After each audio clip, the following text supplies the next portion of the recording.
बिस्मिल्लाहिर्रहमानिर्रहीम। अस्सलाम वालेकुम। मैं मोहम्मद असीर शाही एडवोकेट और आप देख रहे हैं लीगल इश्यूज़। क्वेश्चन है जी, पाकिस्तान में जज बनने का क्या तरीका है? जज बनने का वही तरीका है जो एक वकील बनने का तरीका है। मिसाल के तौर पर सबसे बुनियाद जो है ना जुडिशरी की, आप जज बनना चाह रहे हैं, जजिस की कुछ इकसाम है वो मैं आपको अर्ज़ करता हूँ। तो बुनियाद जो है आप जज बनते हैं उसके लिए क्वालिफ़िकेशन पहले मैं आपको अर्ज़ करूँ। सबसे पहली क्वालिफ़िकेशन उसके लिए ज़रूरी है कि आपने लॉ किया हो, LLB किया हो आपने। LLB आजकल जो हो रहा है, आप इंटर के बाद, आप FA के बाद, FSC के बाद आप जनाब एडमिशन ले लें LLB में। 5 साल का कोर्स होता है, 5 साल का कोर्स करना है आपने LLB का। जब आपने LLB का कोर्स कर लिया 5 साल का, तो फिर आप अप्लाई करेंगे लाइसेंस के लिए। लाइसेंस के लिए अप्लाई करेंगे, आप वकील बन जाएंगे। वकील बनने के बाद शुरू में आपको जो लाइसेंस मिलता है ना, तो वो आपको मिलता है कि आप छोटी अदालतों में पेश हो सकते हैं। मिसाल के तौर तहसील सतह पे, ज़िला की सतह पे जो अदालतें होती हैं, लोअर कोर्ट्स, वहाँ पर आप पेश हो सकते हैं। फिर उसके बाद 2 साल गुजर जाते हैं आपको प्रैक्टिस करते हुए, तो उसके बाद आप अप्लाई कर सकते हैं हाई कोर्ट का लाइसेंस लेने के लिए। हाई कोर्ट के वकील बन सकते हैं। फिर आपका कोई 10 साल का एक्सपीरियंस हो जाता है तो आप अप्लाई कर सकते हैं सुप्रीम कोर्ट के लाइसेंस के लिए। उसके लिए थोड़ा क्राइटेरिया टफ है कि सुप्रीम कोर्ट का लाइसेंस मुश्किल से थोड़ा मिलता है। बहरहाल वो क्राइटेरिया ये है कि आपके कुछ केसेस हाई कोर्ट के अंदर रीज़नेबल केसेस होने चाहिए। 15 के करीब केसेस हों जो कंडक्ट किए हैं, जजमेंट आई हो जिनके अंदर रीज़नेबल केसेस, उसमें ज़मानतें वगैरह और छोटे मोटे केसेस नहीं होते, अच्छे केसेस उसमें शामिल होते हैं। एनी हो, फिर आपको सुप्रीम कोर्ट का लाइसेंस। ये था वकालत, वकील बनना, कि कौन सा वकील कैसे कितने अरसे में बन जाता है तकरीबन। तो जो जज बनेगा ना, बुनियादी तौर पर उसका वकील होना शर्त है, बुनियाद है कि लॉ किया हो। लॉ यकीनन करते ही बंदा वकील बन जाता है, ऑफ कोर्स बन जाता है। वकील साहब से बनेंगे आप जज। सबसे पहले आप मजिस्ट्रेट बनना चाहते हैं, इलाके के अंदर इलाका मजिस्ट्रेट होते हैं, तो मजिस्ट्रेट और उसके इक्वल लेवल पे होता है सिविल जज। सिविल नेचर के केसेस सुन रहा है, फैमिली केसेस सुन रहा है तो सिविल जज है, फैमिली जज है। या क्रिमिनल केसेस सुन रहा है, चोरी डकैती इस किस्म के केसेस सुन रहा है, तो वो उसे कहते हैं मैजिस्ट्रेट साहब हैं। इक्वल लेवल है, सबसे छोटे लेवल के ये जज होते हैं, सिविल जज, मैजिस्ट्रेट।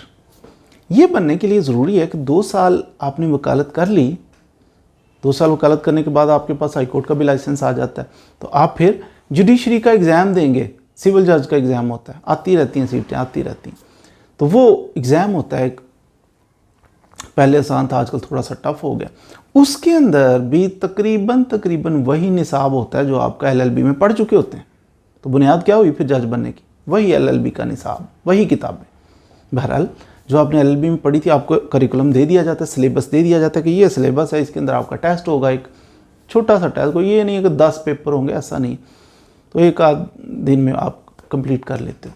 तो वो आपका जो इम्तिहान होता है ना जुडिशरी का, कुछ किताबों का वो सिलेबस बता देते हैं, उसके अंदर क्वेश्चन आंसर आपने करके, तो वो आपने एग्ज़ाम दे दिया। फिर उसके बाद इंटरव्यू होता है। जो एग्ज़ाम रिटन पास कर लेते हैं उनका इंटरव्यू होता है। तो मोस्टली जो रिटन पास कर लेते हैं एग्ज़ाम, उनका फिर इंटरव्यू भी क्लियर हो जाता है। तो यूँ आप बन जाते हैं सिविल जज।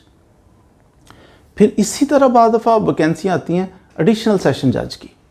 एडिशनल सेशन जज की वैकेंसी आ गई है, कौन अप्लाई कर सकता है? फिर वकील अप्लाई कर सकते हैं। लेकिन उसके लिए थोड़ा सा है कि आप जनाब 2 साल की वकालत नहीं चाहिए होगी। अब आपको कोई 7 साल, बदलता रहता है क्राइटेरिया, 7 साल या 10 साल तक वकालत की हुई है आपने, आपकी एज 35 साल कम अज़ कम होनी चाहिए, तो फिर आप अप्लाई कर सकते हैं उसके लिए। सेम उसी तरह वही करिकुलम, वही सिलेबस जो LLB में पढ़ा हुआ था, तो वो आपको जनाब दे दिया जाता है कि ये है जनाब, ये सिविल नेचर का, ये क्रिमिनल नेचर का, कॉन्स्टिट्यूशन है, फलां है, ये है, वो है, इंग्लिश का भी है, जनरल नॉलेज का भी है। तो इस किस्म का आपको सिलेबस दिया जाता है, वो पढ़ के आपने उसके मुताबिक फिर एग्ज़ाम देंगे। वही शॉर्ट सा एग्ज़ाम होगा, आप रिटन क्लियर कर देते हैं, उसके बाद आपका इंटरव्यू होता है।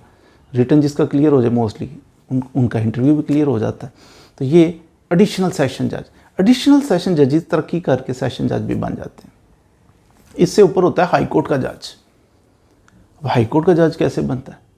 हाई कोर्ट का जज एग्ज़ाम दे के डायरेक्ट पेपर, सीटें आ गई, इस तरह नहीं होता। सीटें होती हैं अनाउंस के, इतने वैकेंसी है, लेकिन आते कहाँ से? हाई कोर्ट के जस्टिस, हाई कोर्ट के जज वकला में से। वकील वकालत करते हैं तो जनाब इसको इसको इसको इसको, इसमें थोड़ा सा होता है कि चीफ़ जस्टिस का कहते हैं मंजूर नज़र हो, कहते हैं जनाब कोई सियासी बैकग्राउंड हो, तो वो भी चांस होता है। मेरिट पे भी होते हैं जी, जजेस अच्छे अच्छे लाइक लोग, उनको भी जज लगाया जाता है। बहरहाल वकला में से पकड़ के जस्टिस बना दिया जाता है। और एक इसमें से एक तादाद ऐसी भी है जो सेशन जजेस में से, सेशन लाइक फाइक अच्छे सेशन जजेस हैं, उनमें से पकड़ के जस्टिस लगा दिया जाता है। दो तरीके हैं, एक सेशन जज में से तरक्की करके ऊपर आ जाएं, तो दूसरा वकीलों में से डायरेक्ट। तो ये जस्टिस, इन्हीं जस्टिस में से फिर तरक्की करके आगे सुप्रीम कोर्ट के जस्टिस बन जाते हैं। तो दो तरीके, एक तो डायरेक्ट, जब भी आपने जज लगना है वकील से डायरेक्ट जज लग जाना है। दूसरा तरक्की करके सिविल जज से तरक्की करके एडिशनल सेशन जज, फिर सेशन जज, फिर हाई कोर्ट का जज, फिर सुप्रीम कोर्ट का जज। तो ये तरीका है पाकिस्तान के अंदर जज बनने का। उम्मीद है आपने कुछ ना कुछ जज बनने के तरीके पे गुफ्तगू जो हमने की वो अंडरस्टैंड कर ली होगी। मज़ीद वीडियोज़ के लिए हमारे साथ रहिए। Thank you very much.